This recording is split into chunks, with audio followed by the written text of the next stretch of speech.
പിന്നെ സഞ്ജു ഫാൻസിനെ സംബന്ധിച്ചിടത്തോളം ഒരു സന്തോഷം വരുന്ന കാര്യം എന്താണെന്ന് വെച്ച് കഴിഞ്ഞാൽ, ഞാൻ പറയാൻ ഉദ്ദേശിക്കുന്നത് വെച്ച് കഴിഞ്ഞാൽ മൈ പ്രഡിക്ഷൻ ആയിരിക്കും. അതായത് സഞ്ജു ഒരു റൈറ്റ് ഹാൻഡർ ആയതുകൊണ്ട് തന്നെ പുള്ളി ഈ ഒരു സമയത്ത് സേഫ് ആണെന്ന് പറയേണ്ടിയിരിക്കുന്നത്. കാരണം ബാക്കപ്പ് ഓപ്പണറായിട്ട് വന്നേക്കുന്ന ഇഷാൻ, പുള്ളി ഒരു ലെഫ്റ്റ് ഹാൻഡറാണ്. അപ്പം സപ്പോസ് നമ്മൾ സഞ്ജുവിനെ സ്വാപ്പ് ചെയ്യുന്നു, ഇഷാൻ ലെവലിലേക്ക് ഡയറക്റ്റ് വരുന്നു, തിലക് വർമ്മ തിരിച്ചു വരുന്ന ടൈമിൽ, അപ്പം വീണ്ടും നിങ്ങൾ നോക്കിക്കഴിഞ്ഞാൽ ടോപ്പ് ഓർഡർ ഫുള്ള് ലെഫ്റ്റ് ഹാൻഡേഴ്സിനെ കൊണ്ട് കൺജസ്റ്റഡ് ആയിരിക്കും. അപ്പം അങ്ങനെ ഒരു പരീക്ഷണത്തിന് ഗംഭീർ മുതിരുവോ എന്നറിയില്ല. അപ്പം ഇഷാൻ തിരിച്ചു വരുന്ന സമയത്ത് തിലകും തിരിച്ചു വരണം എന്നുണ്ടെങ്കിൽ തന്നെ അപ്പം ഒന്നെങ്കിൽ അതിൻ്റെ അകത്തുനിന്ന് പുറത്തു പോകേണ്ടി വരിക.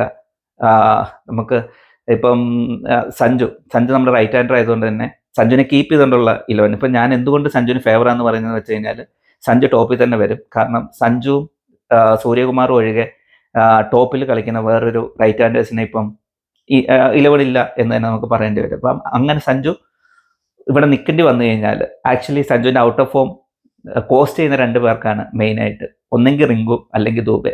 അപ്പം ഇഷാൻ ഈ ടോപ്പ് ഫോമിൽ കളിക്കുമ്പം 11 നിന്ന് ഒരിക്കലും മാറ്റി നിർത്താൻ പറ്റത്തില്ല. അപ്പോൾ ഇഷാൻ ഓട്ടോമാറ്റിക് ചോയ്സ് ആയിട്ട് പ്ലേയിങ് 11ലേക്ക് വരും. ഓക്കെ, അപ്പം അങ്ങനെ വന്നു കഴിയുമ്പോഴത്തേന് ഇപ്പോൾ ഇതിൻ്റെ അകത്തുനിന്ന് പുറത്തു പോകാൻ ചാൻസ് കൂടുതലുള്ളത് റിങ്കു സിംഗിന് തന്നെയായിരിക്കും. കാരണം ദൂബെ ഒബ്വിയസ്ലി ഒരു ഓൾറൗണ്ടറാണ്.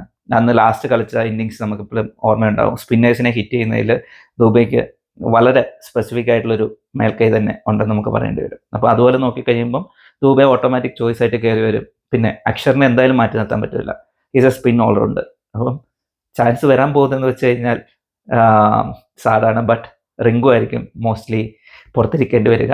അപ്പം അങ്ങനെ വന്നു കഴിയുമ്പോഴത്തേന് ഓട്ടോമാറ്റിക് ചോയ്സ് ആയിട്ട് സഞ്ജു പ്ലേയിങ്ങിനുള്ള ഓപ്പണറായിട്ട് തന്നെ കളിക്കും എന്നുള്ളതാണ് എനിക്ക് തോന്നുന്നത്.